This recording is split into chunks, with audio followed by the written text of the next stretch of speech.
Hola Internet. El reciente fallecimiento de Steve Ditko, co-creador de Spider-Man, me motivó a hablar de cómics. No precisamente sobre Spider-Man porque es un tema extremadamente extenso y no sabría cómo abarcarlo en este corto lapso de tiempo, pero den por seguro que hablaré de uno de mis héroes favoritos de Marvel. Tengo que dejar de prometer cosas. Si las promesas fueran galletas, mi hija sería gorda. El señor Ditkovich era un completo imbécil, y también uno de los pocos homenajes que le han hecho al autor, el cual merece mucho más crédito, pero igual dudo mucho que lo quisiera recibir, ya que no era una persona muy sociable. En fin, decidí entonces hablar de un superhéroe relacionado con los Simpson, así que recurrí a la figura más prominente en esa temática. Bueno, la segunda más prominente, Bartman. Ya habíamos visto sus orígenes en Simpsons Comics and Stories, y las similitudes que tiene con Batman. Aparte de su nombre, la representación de su origen, el hecho de que no tiene poderes, aquí se hace mucho más énfasis en la parodia. Tiene una Barticueva, una Bartiseñal, un Milhouse y hasta un Bartiperro. Hablaremos de eso más adelante. De los 4 cómics que Bongo lanzó en el inicio de su existencia, uno creería que Bartman sería uno de los más longevos. Por lo menos a mí me parecería una idea genial que crearan aventuras alternativas en Springfield con sus ciudadanos siendo héroes y villanos. El problema es que su primera aventura sentó el precedente de las que vendrían. Su jurisdicción no está precisamente en los robos y homicidios ni en las batallas épicas con supervillanos, sino en crímenes como la venta de figuras del hombre radioactivo a precios inflados y cosas por el estilo. El primer número de la serie sigue esa línea. Bart debe asistir a la escuela de verano ya que su tarea sobre el hombre radioactivo no convenció lo suficiente a la maestra Krabappel. Una vez hice un trabajo sobre Dogman en el colegio y me lo aceptaron. Tal vez no eran tan estrictos. Resulta que a Milhouse también lo enviaron a la escuela en vacaciones ya que su mamá no lo quiere en casa, porque según ella, las plantas se mueren cuando él está ahí. Nadie quiere a Milhouse, ni las plantas ni su mamá. Al salir de la escuela encuentran que en la tienda de historietas se está vendiendo un cómic bastante escaso, debido a un aparente defecto de fábrica, pero en realidad es una conspiración de la compañía que los publica para ofrecerlos a precios exorbitantes. Es tarea de Bartman entonces evitar que Dolph, Jimbo y Kearney, quienes trabajan para esa compañía, distribuyan esos supuestos cómics escasos.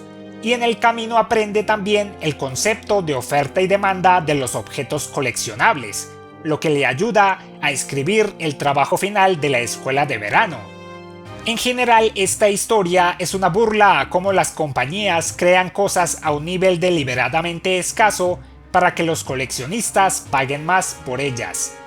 Todos los que coleccionamos algo hemos sido testigos de eso, ya sean figuras, cómics o cartas. Se aprovechan de nuestra nobleza, y a pesar de que sepamos cómo funciona la cosa, seguimos coleccionando. El segundo cómic nos ofrece algo más interesante, ya que nos presenta al primer villano real de Bartman, el Penalizador. Creo que en la versión de Editorial Vid lo llaman el Justiciero, el cual es un supuesto héroe que les da castigos irónicos a los criminales. Por ejemplo, cuando Nelson está a punto de pintar un graffiti en las paredes del Quickie Mart, en vez de eso hace que escriba muchas veces que no debe mancillar la propiedad privada.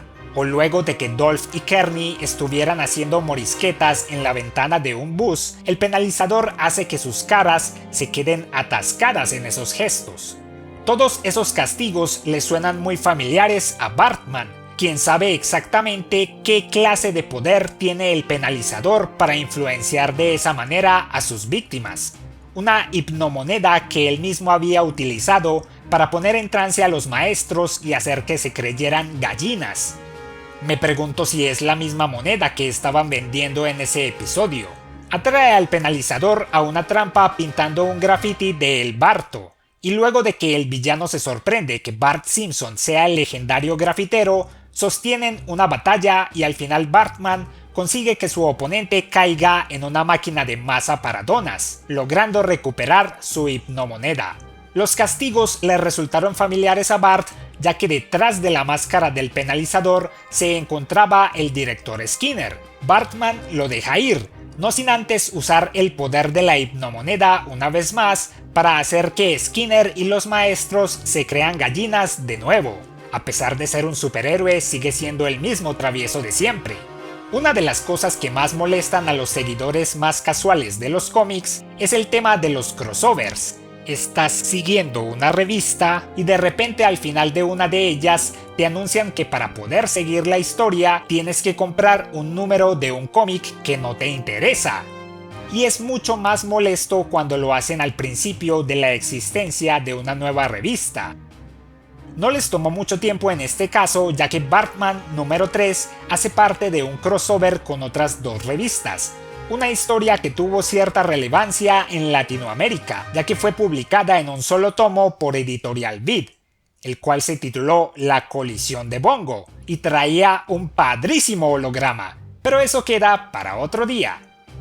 Los 3 números siguientes contendrían el primer intento de una historia épica para el personaje y tomarían varios elementos de Spider-Man, comenzando con la parodia de la legendaria portada del número 50 en el que Peter Parker decide dejar atrás el manto del héroe, Kent Brockman actuando como J. Jonah Jameson, poniendo a la ciudad en contra de Bartman, denunciándolo como un supuesto criminal, y buena parte del cómic dedicándose a monólogos de Bart lamentándose por toda esa situación y preguntándose quién querría su caída.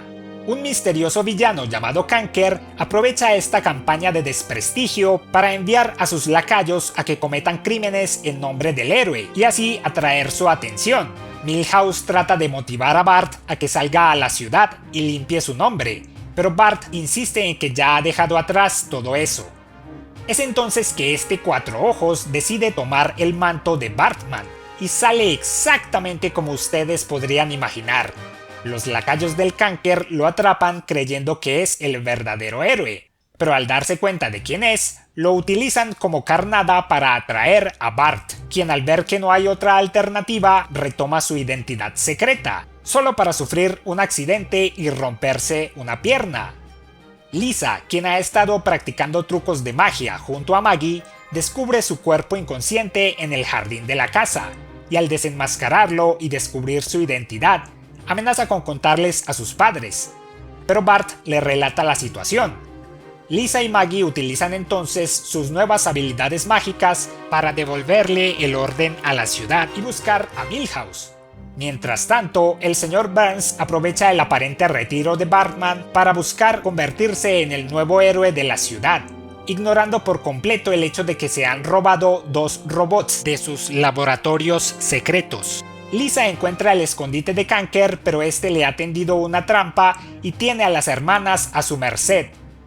Para poder enfrentar a su enemigo con una pierna rota, Bartman hace uso de una oscura referencia de su inspiración en DC. Durante la década de 1950, Batman tuvo un compañero canino en su familia, Ace, el Batisabueso. Tuvo una participación constante en los cómics por varios años, hasta que a mediados de los 60s se decidiera retomar la seriedad de su dueño, por lo que el Batisabueso cayó literalmente en el limbo y ha tenido un par de cameos en algunos cómics. No obstante, ha sido representado con mucha más frecuencia en algunas series animadas, pues aquí Bartman obtiene su propio compañero canino, y no podría ser nadie menos que ayudante de Santa, el Bartiperro, con quien decide finalmente ir a rescatar a sus secuaces. Ya que cree que Kent Brockman está detrás de todo esto, va a verlo primero y este le revela que la campaña en contra suya solo es para conseguir prestigio y fama, y pretende culminarla desenmascarándolo en televisión. Los lacayos de Kanker le revelan al héroe la ubicación de su jefe y le ayudan a escapar de la transmisión de Kent. Una vez llega al escondite del verdadero villano, Bartman y él combaten, para descubrir que quien estaba tras su máscara era nadie menos que el señor Burns. O eso aparentaba, ya que minutos después se revela que no era más que un robot. Bartman deduce de todas las pistas que quien estaba detrás de todo el caos en la ciudad no podía ser nadie más que... ¡Oh, no, Lenny! ¡No! ¡No, Lenny! Quien confiesa que perdió la razón debido al constante goteo de desechos tóxicos en su cabeza, y que quiso vengarse del Sr. Burns robando 2 de sus robots. Pero una vez vio la campaña en contra de Bartman, decidió que eso era más divertido y se enfocó en hacerle la vida imposible a él. El héroe lo deja libre a cambio de que lo deje ir a jugar con su consola de videojuegos todas las tardes en su casa hasta el 2035. Una vez más, sigue siendo solo un niño. Y así todo vuelve a la normalidad. Sin embargo, Bartman desconfía de sus nuevos secuaces, lo que evita que se dé cuenta que 2 misteriosas figuras secuestraron al Barty perro y llamaron a Kent Brockman para entregárselo. ¿Quiénes eran estas nuevas oponentes y cuáles eran sus verdaderas intenciones? Nunca lo sabremos porque el cómic fue cancelado en el número 6. Esta revista era en buena parte una parodia de los clichés de los cómics de superhéroes, aunque creo que se les fue la mano un poco con los monólogos, pero la principal crítica que tuvo fue el hecho de que su prioridad no era el aspecto fantástico y épico de los cómics de superhéroes. Piénsenlo, en el primer número de Simpsons Comics, Homero se convierte en un gigante, y en el primer número de este, el héroe combate a una compañía de cómics corrupta. Debería ser al revés. Cuando al parecer se habían dado cuenta de la dirección que debían seguir, fue demasiado tarde. Reconozco que hubiera sido interesante que hicieran mayor énfasis en el aspecto superheroico de la historieta y hubieran creado una saga épica de esa temática dentro del universo Simpson, y así dar una razón suficiente para su continuidad. Supongo que esperaban que el mero nombre de los Simpson sostuviera la popularidad de este cómic, pero eso no bastó para 3 de las 4 publicaciones originales de Bongo. Bartman continuaría apareciendo esporádicamente en el cómic regular de la serie, pero nunca tuvo ese mismo reconocimiento en la versión televisiva. Supongo que el hecho de que Bart fuera un superhéroe no era lo suficientemente realista para la televisión, y además en ella Bart y Lisa combaten al crimen sin necesidad de ningún disfraz. Pero igual no les hubiera interesado ver un capítulo especial al estilo de los Serfson, pero con esta temática superheroica. Por lo menos a mí sí, sobre todo a estas alturas. El show está necesitando ideas frescas, y qué mejor que tomarlas de algo que pertenece a la propia franquicia, ¿no? Como siempre, muchas gracias por ver, no olviden suscribirse a nuestro canal y también seguirme en Facebook. Recuerda permanecer en las sombras y hablar en esa voz ronca y áspera que Bartman usa, esa que lo hace sonar como sus tías. Olvidé mi miedo a las alturas. Patético. Los Simpsons son propiedad de 20th Century Fox.